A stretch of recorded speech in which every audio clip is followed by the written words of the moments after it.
రాజమౌళి గారు ఇందాక globe throat event లో మాట్లాడుతూ హనుమంతుల వారి మీద నాకు నమ్మకం లేదు, ఇంకా అవి కొన్ని విషయాలు మాట్లాడారు కదా. ఆ విషయాలలో హనుమంతుల వారి మీద నాకు నమ్మకం లేదు అనేసి హనుమంతుల వారిని దూషించారు అనేసి ఒక కేసు అయితే పెట్టడం జరిగింది. పెట్టిన వాళ్ళు వచ్చేసరికి రాష్ట్రీయ వానర సేన అనేసి ఒక సంఘం అయితే ఉంటుంది. మన హైందవ ధర్మానికి సంబంధించి కొన్ని హిందూ వాటికి సంబంధించి కొన్ని యాక్టివిటీస్ అయితే వీళ్ళు చేస్తూ ఉంటారు. దానికి సంబంధించిన నెగిటివ్స్ ఎక్కడొచ్చినా ఏమొచ్చినా వాటి మీద వీళ్ళు పోరాడుతూ ఉంటారు. ఈ సంఘం అయితే రాజమౌళి గారి మీద ఈ 3 కేసులు అయితే పెట్టారు. ఫస్ట్ కేసు వచ్చేసరికి హనుమంతుల వారిని దూషించారు ఆ గ్లోబ్ త్రోట్ ఈవెంట్లో అనేసి అయితే ఫస్ట్ కేసు పెట్టారు. ఇంకా సెకండ్ కేసు వచ్చేసరికి మహేష్ బాబు ఒక సూపర్ స్టార్ అయి ఉండొచ్చు, కానీ మహేష్ బాబు లాంటి ఒక యాక్టర్ని మీరు నంది మీద ఎలా కూర్చోబెట్టి త్రిశూలం ఇచ్చి నంది మీద ఎక్కిస్తారు అనేసి ఒక కేసు అయితే పెట్టారు ఫ్రెండ్స్. ఇంకా మూడో కేసు వచ్చేసరికి దీనికి రాజమౌళి గారికి ఎటువంటి సంబంధం లేదనేసి నాకైతే అనిపించింది. కాకపోతే మూడో కేసు వచ్చేసరికి Baahubali the epic movie interval సీన్లో వేసిన Baahubali the eternal war movie గురించి. ఆ Baahubali the eternal war teaser ఉంది కదా, దాంట్లో అయితే మన ఇంద్రుణ్ణి దూషించినట్లు ఏదో 1-2 డైలాగులు ఉన్నాయని, లేదా ఇంద్రుణ్ణి ఎలా మీరు విలన్గా చూపిస్తారనే అదొక కేసు అయితే పెట్టినట్లు జరుగుతూ ఉంది. రాజమౌళి గారు ఈ 3 కేసులకు సంబంధించి ఏ రియాక్షన్ అయితే ఇంతవరకు లేదు. ట్విట్టర్లో అయితే ఇది భయంకరంగా, ఎక్స్లో అయితే ఇది భయంకరంగా ట్రెండ్ అవుతా ఉంది. ఫస్ట్ కేసు గురించి మాట్లాడదాం మనం ఇప్పుడు. హనుమంతుల వారిని దూషించారని చెప్పారు. హనుమంతుల వారిని దూషించారా, నాకు నమ్మకం లేదని చెప్పారు అనేసి నా ఫీలింగ్ ఫ్రెండ్స్.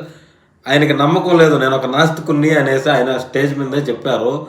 కాకపోతే రాజమౌళి గారు చేసిన తప్పు ఏంటంటే హనుమంతుల వారు ఇదే చూసుకోవడం అనేసి ఒక మాట అయితే అన్నారు కదా, దానివల్ల ఈ కేసు అయితే పెట్టుండొచ్చు అనేసి నాకు అనిపించింది. హనుమంతుల వారిని దూషించినట్లు అనిపించలే, కానీ హనుమంతుల వారిని తక్కువగా చేసి మాట్లాడినట్లు ఫీల్ అయినారేమో ఆ సంఘంకి చెందిన వాళ్ళు అనేసి అయితే నాకు అనిపించింది ఫ్రెండ్స్. అందువల్ల ఈ ఫస్ట్ కేసు అయితే పెట్టుండొచ్చు. కాకపోతే ఇదంత రిలవెంట్ కేసు అనేసి నేనైతే అనుకోను. ఆయన ఒక నాస్తికుడు అయి ఉండొచ్చు, కానీ చాలా సినిమాలు మనకి బాహుబలి కానీ RRRలో కానీ ఒక హిందూయిజాన్ని కానీ ఇంకా దేవుణ్ణి కానీ, బాహుబలిలో అయితే ఏకంగా ప్రభాస్ గారు శివలింగాన్ని మోసుకుంటూ ఎత్తుకొని వచ్చారు. అలాంటి హిందూయిజాన్ని ప్రమోట్ చేస్తూ తీసిన సినిమాలే చాలా పెద్ద హిట్ అయ్యి ప్రపంచ స్థాయిలో హిందూయిజము ఇంకా మన దేవుళ్ళ గురించి తెలియడానికి రాజమౌళి గారు ఒక మెయిన్ కారణం అనేసి కూడా నాకైతే అనిపించింది. మీకేమనిపించిందో కూడా కింద కామెంట్ సెక్షన్లో చెప్పండి. నెక్స్ట్ రెండో కేసు విషయానికి వస్తే, మన మహేష్ బాబు గారిని నంది మీద కూర్చోబెట్టి త్రిశూలం ఇచ్చి పంపించారనే కేసు అయితే ఒకటి పెట్టారు కదా, దాని గురించి మాట్లాడితే అది నంది అనేసి ట్రైలర్లో కానీ లేదా రాజమౌళి గారు ఈవెంట్లో కానీ ఏమన్నా స్పెషల్గా మెన్షన్ చేసి చెప్పారా నా ఫీలింగ్ ఫ్రెండ్స్. ఎక్కడ అయితే మెన్షన్ చేయలేదు అది నంది అనేసి, ఒక ఎద్దు అనేసి కానీ మనం అనుకోవచ్చు.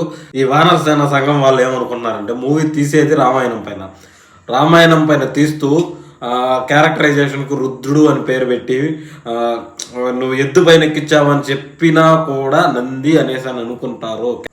క్యారెక్టర్ నేమ్ అలా ఉంది, రుద్ర అనే క్యారెక్టరు శివుని ఇంకొక రూపంకి చెందినటువంటి ఒక పేరు అది.